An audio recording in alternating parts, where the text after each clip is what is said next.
ನಮಸ್ಕಾರ ಫಟಾಫಟ್ 50ಗೆ ಸ್ವಾಗತ. ನಾನು ಪ್ರತಿಮಾ ಭಟ್. ನಾನು ಮಧುಶ್ರೀ. ಈ ಹೊತ್ತಿನ ಪ್ರಮುಖ 50 ಸುದ್ದಿಗಳನ್ನು ನೋಡ್ತಾ ಹೋಗೋಣ. ಬೆನ್ನುಹುರಿ ಸಮಸ್ಯೆಯಿಂದ ಬಳಲುತ್ತಿರುವ ಕೊಲೆ ಆರೋಪಿ ನಟ ದರ್ಶನ್ ಗುರುವಾರ ಆಸ್ಪತ್ರೆಯಿಂದ ಡಿಸ್ಚಾರ್ಜ್ ಆಗ್ತಾರೆ ಎನ್ನಲಾಗ್ತಿದೆ. ಸದ್ಯ ದರ್ಶನ್ಗೆ ರೆಗ್ಯುಲರ್ ಬೇಲ್ ಸಿಕ್ಕಿದೆ. ಬೆಂಗಳೂರಿನ ಬಿಜಿಎಸ್ ಆಸ್ಪತ್ರೆಯಲ್ಲಿ ಚಿಕಿತ್ಸೆ ಪಡಿತಾ ಇರುವ ದರ್ಶನ್ ಆಪರೇಷನ್ ಇಲ್ಲದೆ ಗುರುವಾರ ಡಿಸ್ಚಾರ್ಜ್ ಆಗಲಿದ್ದಾರೆ. 1.5 ತಿಂಗಳಿನಿಂದ ಕೆಂಗೇರಿಯ ಬಿಜಿಎಸ್ ಆಸ್ಪತ್ರೆಯಲ್ಲಿ ಚಿಕಿತ್ಸೆ ಪಡಿತಾ ಇದ್ದ ದರ್ಶನ್ ಇವತ್ತು ಆಸ್ಪತ್ರೆಯಿಂದ ಹೊರಗೆ ಬಂದಿದ್ರು. ಇನ್ನೇನು ದರ್ಶನ್ ರಿಲೀಸ್ ಆದ್ರು ಅಂತ ಫ್ಯಾನ್ಸ್ ಖುಷಿ ಪಟ್ಟಿದ್ರು.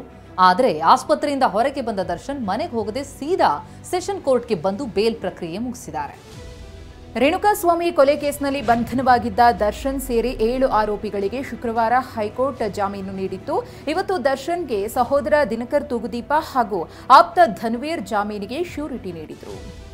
ಮಧ್ಯಂತರ ಜಾಮೀನು ಮಂಜೂರಾಗುವ ವೇಳೆ ದರ್ಶನ್ ಪಾಸ್ಪೋರ್ಟ್ ಸರೆಂಡರ್ ಮಾಡಿದ್ರು. ಆದರೆ ರೆಗ್ಯುಲರ್ ಬೇಲ್ ಸಿಕ್ಕಿರುವಂತಹ ಕಾರಣ ಇವತ್ತು ಸೆಷನ್ಸ್ ಕೋರ್ಟ್ಗೆ ಆಗಮಿಸಿದ ದರ್ಶನ್ ಜಡ್ಜ್ ಮುಂದೆ ಖುದ್ದು ಹಾಜರಾಗಿ ಪಾಸ್ಪೋರ್ಟ್ ಹಿಂಪಡೆಯುವ ಅರ್ಜಿಗೆ ಸಹಿ ಹಾಕಿ ಪಾಸ್ಪೋರ್ಟ್ ಪಡೆದುಕೊಂಡಿದ್ದಾರೆ.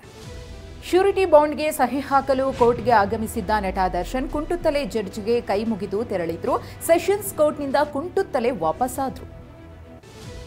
ನಟ ದರ್ಶನ್ ಕೋರ್ಟ್ಗೆ ತೆರಳಿರುವ ಸುದ್ದಿ ತಿಳಿತಾ ಇದ್ದಂತೆ ದರ್ಶನ್ ಅಭಿಮಾನಿಗಳು ಕೋರ್ಟ್ನಲ್ಲಿ ಕಿಕ್ಕಿರಿದು ಸೇರಿದ್ರು. ಸೆಷನ್ಸ್ ಕೋರ್ಟ್ ಮುಖ್ಯ ದ್ವಾರದತ್ತ ಅಭಿಮಾನಿಗಳು ಜಮಾಯಿಸಿದ್ರು. ಕೋರ್ಟ್ ಸುತ್ತ ಬಿಗಿ ಪೊಲೀಸ್ ಬಂದೋಬಸ್ತ್ ಏರ್ಪಡಿಸಲಾಗಿತ್ತು. ಜಾಮೀನು ಪ್ರಕ್ರಿಯೆ ಮುಗಿಸಿದ ದರ್ಶನ್ ಮತ್ತೆ ಬಿಜಿಎಸ್ ಆಸ್ಪತ್ರೆಗೆ ಮರಳಿದ್ದಾರೆ.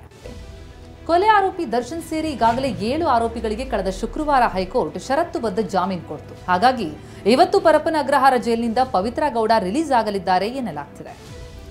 ವಕ್ಫ್ ಆಸ್ತಿ ಕಬಳಿಕೆ ವಿಷಯದಲ್ಲಿ ಮೌನವಾಗಿರಲು ಬಿವೈ ವಿಜಯೇಂದ್ರ 150 ಕೋಟಿ ಆಫರ್ ಮಾಡಿದ್ದರು ಅಂತ ಸಿಎಂ ಆರೋಪಿಸಿದ್ರು. ಇದೇ ವಿಚಾರವಾಗಿ ಸದನದಲ್ಲಿ ಬಿಜೆಪಿ ಕಾಂಗ್ರೆಸ್ ನಾಯಕರ ನಡುವೆ ವಾಕ್ಸಮರವೇ ನಡೆದು ಹೋಯಿತು. ಮೊದಲಿಗೆ ವಿಪಕ್ಷ ನಾಯಕ ಆರ್ ಅಶೋಕ್ ವಿಜಯೇಂದ್ರ ಹೆಸರು ಇಲ್ಲದಿದ್ರೂ 150 ಕೋಟಿ ಆಫರ್ ಮಾಡಿದ್ದಾರೆ ಅಂತ ವಿಷಯ ಪ್ರಸ್ತಾಪಿಸಿದ್ರು.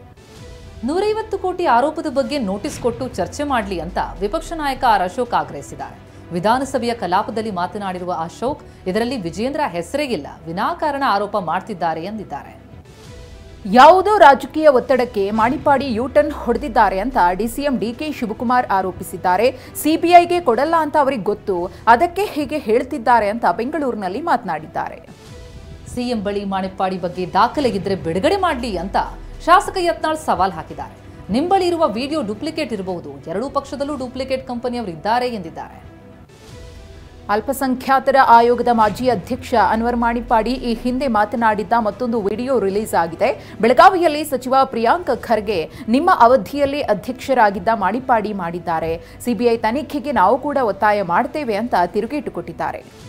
ವಕ್ಫ್ ಆಸ್ತಿ ಕಬಳಿಕೆ ಬಗ್ಗೆ ಮೌನವಾಗಿರಲು 150 ಕೋಟಿ ಆಮಿಷ ವಿಚಾರದ ಕುರಿತು ಎಂಎಲ್ಸಿ ಸಿಟಿ ರವಿ ಪ್ರತಿಕ್ರಿಯಿಸಿದ್ದಾರೆ. ವಕ್ಫ್ ಆಸ್ತಿ ಕಬಳಿಸಿದ್ದು ಬಿಜೆಪಿ ನಾಯಕರಲ್ಲ, ವಕ್ಫ್ ಆಸ್ತಿ ಅಕ್ರಮದಲ್ಲಿ ಕಾಂಗ್ರೆಸ್ನ ಘಟಾನುಘಟಿ ನಾಯಕರೇ ಭಾಗಿಯಾಗಿದ್ದಾರೆ ಅಂತ ಕಿಡಿಕಾರಿದ್ದಾರೆ. ಕೋವಿಡ್ ಹಗರಣ ಎಫ್ಐಆರ್ನಲ್ಲಿ ಯಾವ ರಾಜಕಾರಣಿ ಅಧಿಕಾರಿ ಹೆಸರು ಹಾಕಿಲ್ಲ ಅಂತ ಶಾಸಕ ಯತ್ನಾಳ್ ಆಕ್ರೋಶವನ್ನು ಹೊರಹಾಕಿದ್ದಾರೆ.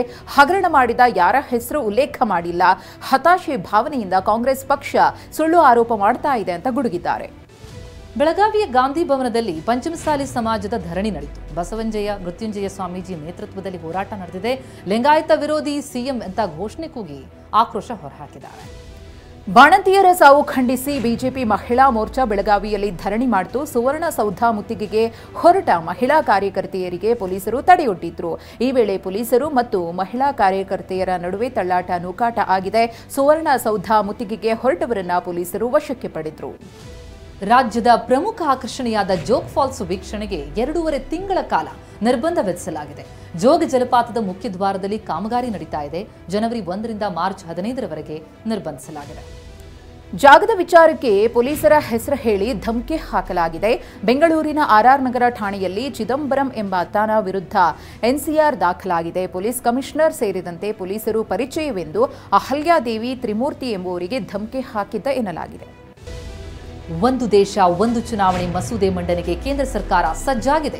ನಾಳೆ ಲೋಕಸಭೆಯಲ್ಲಿ ಮಸೂದೆ ಮಂಡನೆಯಾಗುವ ಸಾಧ್ಯತೆ ಇದೆ.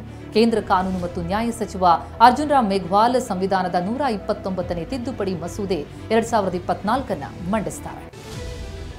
ತಾಪಮಾನ ಇಳಿಕೆಯಿಂದಾಗಿ ರಾಷ್ಟ್ರ ರಾಜಧಾನಿ ದೆಹಲಿ ಥಂಡ ಹೊಡೆದಿದೆ. ಕನಿಷ್ಠ ತಾಪಮಾನ 4.5 ಡಿಗ್ರಿ ಸೆಲ್ಸಿಯಸ್ಗೆ ಕುಸಿದಿದೆ. ಎರಡನೇ ಬಾರಿಗೆ ಕನಿಷ್ಠ ತಾಪಮಾನ 5 ಡಿಗ್ರಿ ಸೆಲ್ಸಿಯಸ್ಗಿಂತ ಕಡಿಮೆಯಾಗಿದೆ. ಕೇವಲ ದೆಹಲಿ ಅಲ್ಲದೆ ಉತ್ತರ ಭಾರತದಲ್ಲೂ ತಾಪಮಾನ ಇಳಿಕೆಯಿಂದ ಜನ ತತ್ತರಿಸಿ ಹೋಗಿದ್ದಾರೆ. ತಮಿಳುನಾಡಿನ ಖ್ಯಾತ ದೇಗುಲದಲ್ಲಿ ಸಂಗೀತ ಮಾಂತ್ರಿಕ ಇಳೆಯರಾಜಗೆ ಅಪಮಾನ ಮಾಡಲಾಗಿದೆ. ಶ್ರೀವಿಲ್ಲಿ ಪುತ್ತೂರಿನ ಅಂಡಾಳ್ ದೇವಸ್ಥಾನದ ಗರ್ಭಗುಡಿಗೆ ಪ್ರವೇಶಿಸಲು ಮುಂದಾಗಿದ್ದ ಇಳೆಯರಾಜ ಅವರನ್ನು ಅರ್ಚಕರು ತಡೆದಿದ್ದಾರೆ. ಚೆಸ್ನ ಅತಿ ಕಿರಿಯ ವಿಶ್ವ ಚಾಂಪಿಯನ್ ಡಿ ಗುಕೇಶ್ ತಾಯ್ನಾಡಿಗೆ ಮರಳಿದ್ದಾರೆ. ಚೆನ್ನೈ ವಿಮಾನ ನಿಲ್ದಾಣಕ್ಕೆ ಆಗಮಿಸಿದ ಗುಕೇಶ್ ಅವರಿಗೆ ಅದ್ಧೂರಿ ಸ್ವಾಗತ ಕೋರಲಾಗಿದೆ. ತಮಿಳುನಾಡು ಸರ್ಕಾರದ ಕ್ರೀಡಾ ಇಲಾಖೆಯ ಅಧಿಕಾರಿಗಳು ಗುಕೇಶ್ ಅವರನ್ನು ಬರಮಾಡಿಕೊಂಡಿದ್ದಾರೆ. ಬ್ರಿಸ್ಬೇನ್ನಲ್ಲಿ ನಡೀತಾ ಇರುವ ಆಸ್ಟ್ರೇಲಿಯಾ ಭಾರತ ನಡುವಿನ 3ನೇ ದಿನದಾಟಕ್ಕೆ ಮತ್ತೆ ಮಳೆ ಅಡ್ಡಿ ಮಾಡಿತು.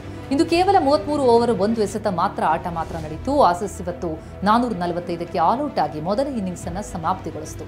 ಮೊದಲ ಇನ್ನಿಂಗ್ಸ್ ಆರಂಭಿಸಿದಂತಹ ಭಾರತ ದಿನದಾಟದ ಅಂತ್ಯಕ್ಕೆ 4 ವಿಕೆಟ್ ನಷ್ಟಕ್ಕೆ 51 ರನ್ ಗಳಿಸಿದೆ. ಮುಂದಿನ ತಿಂಗಳು ವಿದೇಶದಲ್ಲಿ ಆಪರೇಷನ್ಗೆ ಹೋಗಲಿರುವ ನಟ ಶಿವರಾಜ್ ಕುಮಾರ್ ಅವರು ಟೆಂಪಲ್ ರನ್ ಮಾಡುತ್ತಿದ್ದಾರೆ. ಶಿವಣ್ಣ ದಂಪತಿ ಇವತ್ತು ಚಾಮರಾಜನಗರದ ವಿವಿಧ ದೇವಸ್ಥಾನಗಳಿಗೆ ಭೇಟಿ ನೀಡಿದ್ರು. ಮಧ್ಯರಂಗ ಗಣಪತಿ ದೇವಾಲಯ ಮತ್ತು ಮೀನಾಕ್ಷಿ ದೇವಾಲಯಕ್ಕೆ ಭೇಟಿ ಕೊಟ್ಟು ವಿಶೇಷ ಪೂಜೆ ಸಲ್ಲಿಸಿದ್ರು. ಬಹುಭಾಷಾ ನಟಿ ಕೀರ್ತಿ ಸುರೇಶ್ ದಂಪತಿ ಕಿಸ್ ಮಾಡಿದ್ದಾರೆ. ಭಾನುವಾರ ಕ್ರೈಸ್ತ ಸಂಪ್ರದಾಯದಂತೆ 2ನೇ ಬಾರಿಗೆ ಮದುವೆಯಾದ ಕೀರ್ತಿ ಸುರೇಶ್ ಹಾಗೂ ಪತಿ ಆಂಟೋನಿ ಜನಿಸಿದ್ದಾರೆ. ಡಿಸೆಂಬರ್ 12ರಂದು ಗೋವಾದಲ್ಲಿ ಹಿಂದೂ ಸಂಪ್ರದಾಯದಂತೆ ಮದುವೆಯಾಗಿದ್ದರು.